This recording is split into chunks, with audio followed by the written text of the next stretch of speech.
Turn on your projectors and follow me down the rabbit hole. JJ Hatter welcomes you to Analysis in Wonderland. Today's topic, the Top 20 Mad Hatters, Part 2.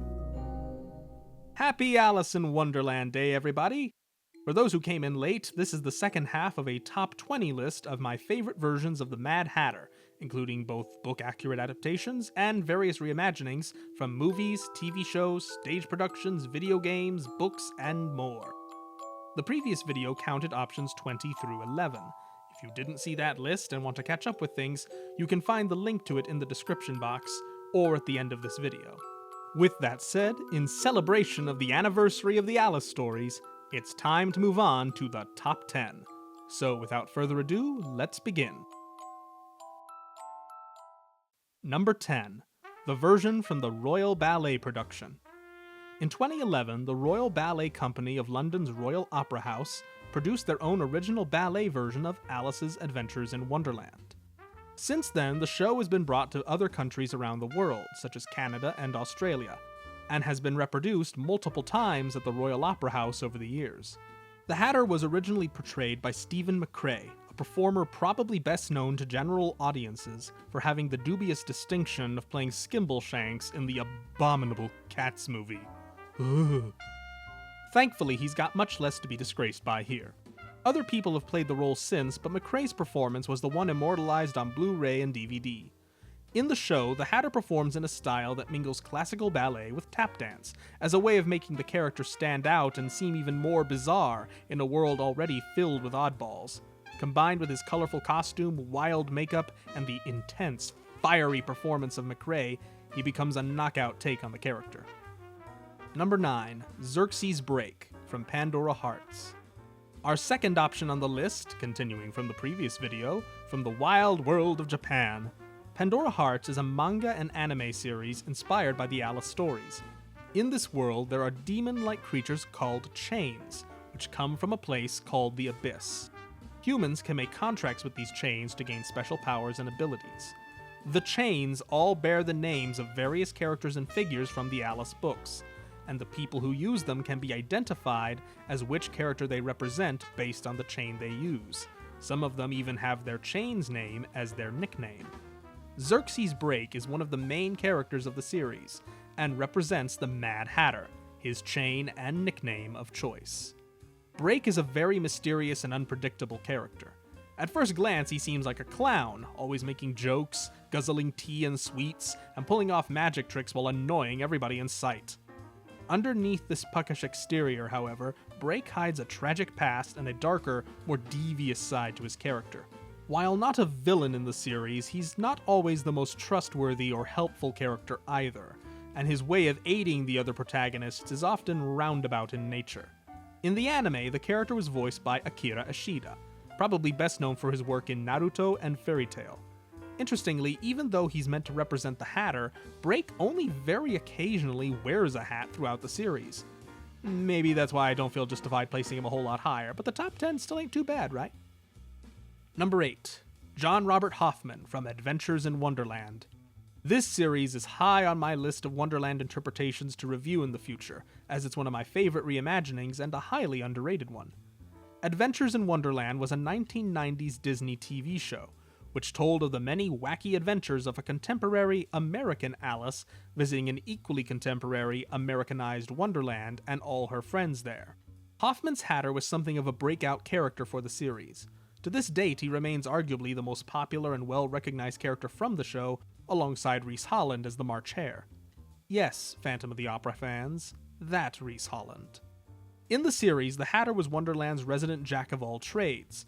While he certainly made hats and hosted many a tea party, he also constantly engaged in various get-rich-quick schemes along with the Hare.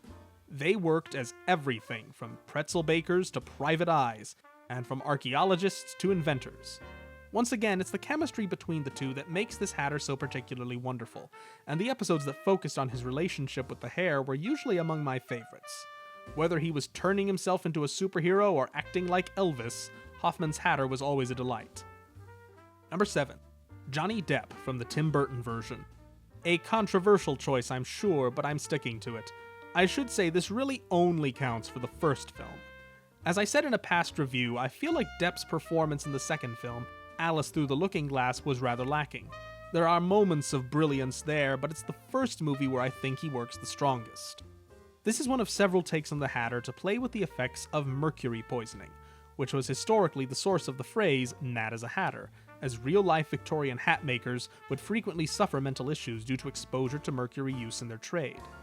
Depp's Hatter features some of the famous symptoms sort of taken to their quote-unquote illogical extreme.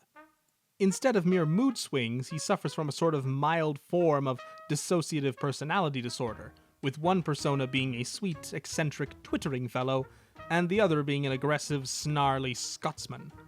I love the relationships he has with various characters in the film, from his closeness with Alice herself to the sort of arch-nemesis he seems to find in the Knave of Hearts. While the makeup is admittedly very over the top, I've come to appreciate the overall design more and more as time has gone on. I also want to give a shout out to Jared Butler, who plays the character in the video game adaptation. He's also very fun, and as I've also said in another past review, I actually think the game is, in some ways, right on par with the films or arguably better. Whichever you prefer, while I do like other Hatters more, I still enjoy this portrayal, at least in the first outing. Number 6. Hatter Madigan from The Looking Glass Wars. The Looking Glass Wars is one of my favorite book series based on the Alice tales. Created by Frank Better, the premise begins with young Alice Hart, the Princess of Wonderland, who is forced to abandon her country and go into hiding during an uprising by her evil Aunt Red. Hatter Madigan is her bodyguard, a member of an elite squadron of warriors known as the Millenary. Unfortunately, Hatter and Alice end up separated during an attempt to escape into our world.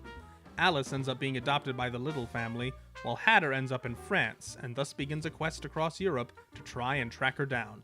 Later, Hatter returns to Wonderland and finds out he has a daughter, Hamburg Molly, which only complicates things further. A far cry from the whimsical tea-guzzling loony in the original books, Hatter is a stoic, serious figure, and a very fearsome warrior, armed to the teeth with numerous bladed weapons. Most notable is his hat, which can transform into a sort of bladed disc, which he can throw and then catch again like a boomerang. The character became so popular, he even starred in a short series of comics, which expanded on his adventures while trying to find Alice, entitled Hatter M.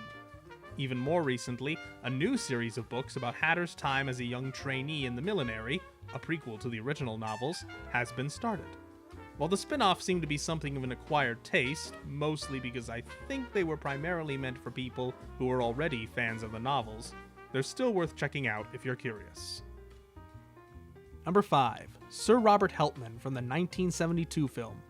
I've gone on record saying the 1972 adaptation of Alice's Adventures in Wonderland might be my personal favorite.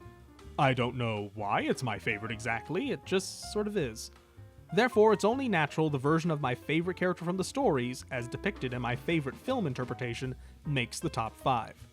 Sir Robert Helman was one of the most prolific and lauded performers in history. He was most well known as a dancer, and the Helman Awards in Australia, which celebrate live entertainment and performing arts, especially focused on dance, are named in his honor.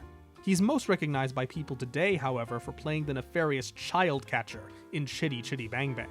As the Hatter, Helman is decidedly less creepy, but no less fun. I love the subtly foppish portrayal of the Hatter he brings out, and the whip-like energy he has in his performance. He's so sprightly and enthusiastic during the musical numbers he has, and I love the flustered, nervous energy and raw fear he shows during the trial scene.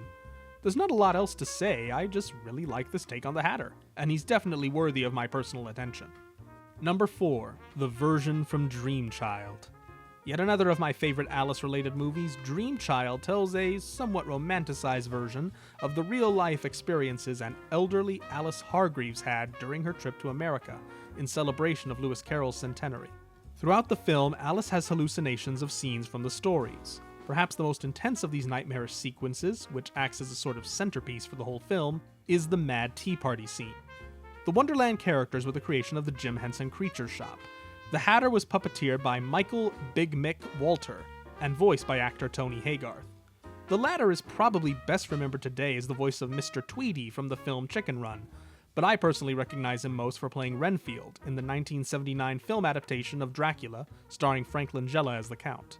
Like Depp's Hatter, this one plays with the extremes of mercury poisoning, exhibiting all the symptoms in a hauntingly realistic manner. Violent mood swings, discolored hair, and unsteady and shaky physical demeanor, the list goes on, all with a massively exaggerated design. He's one of the most frightening versions of the character out there, and while his role in the film is small, he steals the scene and remains as memorable as he is deeply disturbing. It's hard not to get chills when this twisted tennial realization snarls in the elderly Alice's face. "You stupid half-wit, ugly old hag. You should be dead. Dead. Dead." Number 3. The Disney version. It is the sheer iconography and stubborn popularity of this version that sails him into the top 3. Originally and incomparably voiced by Ed Wynn, Disney's Hatter is lovably zany and seems somewhat absent-minded, giving him a sort of endearingly nutty personality. Even though he causes trouble for Alice in the film and has her quite literally running in circles around the tea table he and the March Hare inhabit, he's not the deliberately rude and somewhat unpleasant character from the book. Instead, he's just way too absorbed in the fun of the unbirthday party to really understand what's going on. I think this is why, despite him being an obstacle for Alice in the story, he's usually depicted as her friend in spin-off media from the film, and usually shown to be a benevolent character. Unlike others, such as the roguish Cheshire Cat or the impatiently confrontational Caterpillar, the Hatter is almost totally unwitting in his antagonism. Chances are that nowadays, whenever you hear someone doing an Ed Wynn impression, you might not even recognize the actor himself, but it's almost a guarantee you'll recognize it as a similar voice to the Mad Hatter. That fact alone earns him high placement in the ranks. That voice and that bubbly persona are just as immortal as any other part of this animated classic. Number 2. Jervis Tetch, from Batman, also his imposter. A while back, I collaborated with YouTuber on hiatus, Mr. Rogues, to do a then-complete history video on this character. In the DC universe, there are 2 separate supervillains named the Mad Hatter.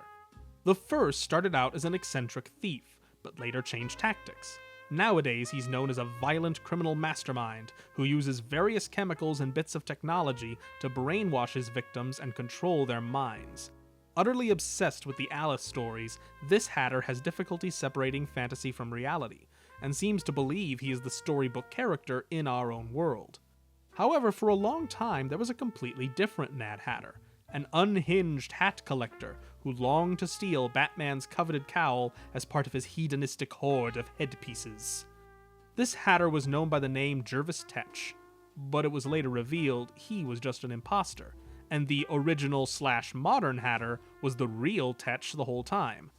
The history is very confusing.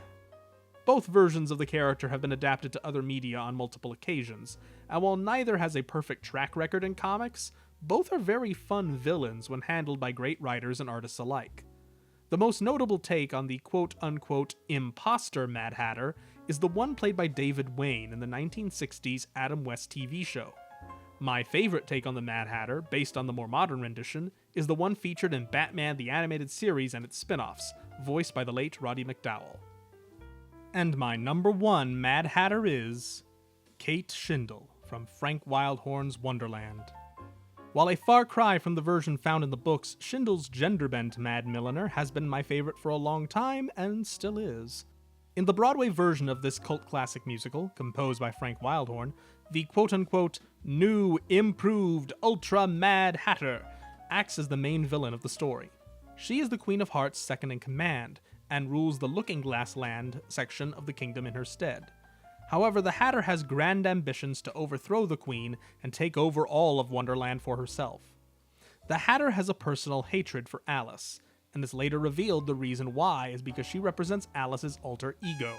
All of the bad things that have happened in Alice's life, all of the darker sides of her personality, have sort of come together to create this evil version of the character. As the show goes on, the Hatter evolves as a villain, starting off as a rather humorous, playfully wicked character, but becoming darker and more serious as the story progresses, with her costume and makeup reflecting this change. Shindle was not the first nor last to play the character, as the Wildhorn musical has gone through several changes in its script and evolved in numerous ways over the years. While other Hatters like Nikki Snelson and Natalie McQueen and other renditions of this musical aren't bad, I think that the combo of Shindle's performance, the relevance of the character in the story, and the costume she wears push her above the rest. She may not top too many other people's ranks when talking about great takes on this classic character, but she definitely tops mine. I have no hesitation whatsoever in naming Kate Shindle's musical Madame my favorite Mad Hatter. And thus ends this special 2-part countdown. As I said in part 1, I have a couple of ideas for what the next video in the series will be, and it will be a proper review. Whether or not that video comes out this year, I cannot promise, but I will have at least 1 or 2 episodes done for next year, if not sooner. Don't worry, folks. This series is not over. What other wonders await you down the rabbit hole? Join me next time to find out. This is JJ Hatter, and never forget, we're all mad here.